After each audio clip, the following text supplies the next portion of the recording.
Alright, this is a review on the 7-inch Striker Eureka Series 2 Pacific Rim figure. I love the movie, and I love this one in the movie. It did awesome. This Jaeger was like awesome to me. I love the scenes. It was kind of yay whenever it lost its power, but this one was awesome. I had to get the figure. They didn't come out the first series, and I kind of lost hope. I thought, well, I guess we're not going to make a figure. And they did, and I bought this one as soon as I got it. I haven't had any problems with it. This thing is pretty awesome. As far as being mobile, it can move its feet just a little bit. Yeah, that much. Arms, these can bend about here. Legs can extend about here. Move. He's big as crap here. This is just like big. That doesn't really move. Arms, move about that far. It can go all the way around if you want. No, me, I'm not gonna, make it push it to the limit. And head, it can move around. That's about good. That's about as far as it wants to go. But this thing is awesome. They put a lot of detail into this figure, and I think it looks awesome. I like the scene it just turns. It's like, go, we're coming for you, and it takes off. It was awesome. But they did an outstanding job on this figure. You see a little better. This one was pretty awesome.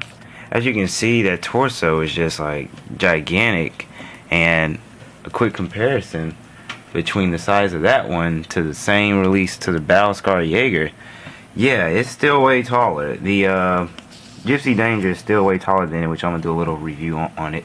We'll see if it was just as good or not. But yeah, the size comparison. Gypsy Danger is still bigger, and then the movie I think was a little bit like bigger too. But it's pretty awesome. This figure, it has very good painting on it. To me, it's pretty movie accurate. I was a big fan of it whenever it came out. Well, whenever I watched it, I thought it looked like garbage because I was like, is this supposed to be some form of Gundam? And I was like, this is going to do horrible. And I went and saw it, and it's like Pacific Rim did his own thing, and it was awesome. Can't wait to see the second one, where supposedly a kaiju and a Jaeger form one type of robot slash alien. It's supposed to be cool, so we're gonna see how that turns out. But yeah, this figure, I just liked how they made it. Like, it's so movie accurate to me, and this one is pretty like sturdy and it's movable, but like it can do like a whole bunch of cool poses, and it's just awesome. Like, they did an awesome job on this figure. I'm zooming in so you can see it better. This is awesome to me. Like, they knew what they were doing with this figure. This one came out good in every way. Whenever they said we're gonna make this figure and we're gonna make it good for the fans, they did an awesome job. You can see the mechanics in the back, like the little detail they put into it, like into the little springs and stuff, and it looks awesome. Like, how they did is like perfect. Like, this is how you love your figures to look. And Striker Eureka, we know that it was nuked, but it was a pretty good memory in our heads for it. So Striker Eureka was the last generation of the Jaegers, and was the build. It was piloted by some douches, by one douche. The father wasn't a douche, but it still was an awesome Jaeger, and I would recommend this toy to anyone who loves the movie. And thank goodness we have it. This is the main one I want.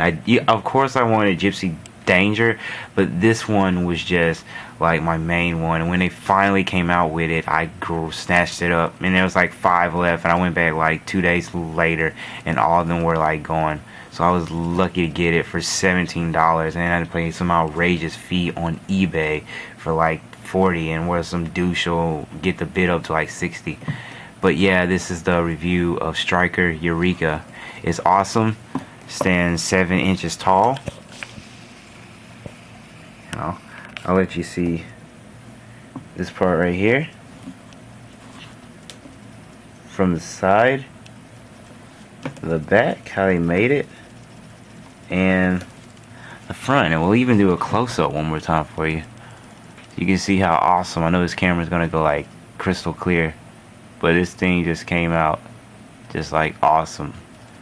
This is an awesome figure. You want it for your collection. And these claws do move. Almost forgot. They open up wide. They can pop off, so you have to be careful because they just like can come off. You can stick them back in. But they, as you can see, they stretch out pretty wide. I put them up just to make sure I don't lose them. I don't know if it was a big one that was supposed to be on top or the small one. But these blades are pretty awesome. They look pretty epic. I'm going to get a kaiju so we can show him, you know, kicking butt. Oh, one thing, they could have had it where the chest came open a little bit. Like, give us some of those cannons, man. But this doesn't open. I've tried and I failed. But it's still an awesome figure with those little cannons there. Just like in the movie where he's like, yeah, and he just like opens up his hands. Those would have been awesome. But this is still a great figure. And this is my review of Striker Eureka 7-inch Pacific Rim Series 2. Alright, fellow YouTubers, y'all have a good day. And Striker Eureka signing out. Alright.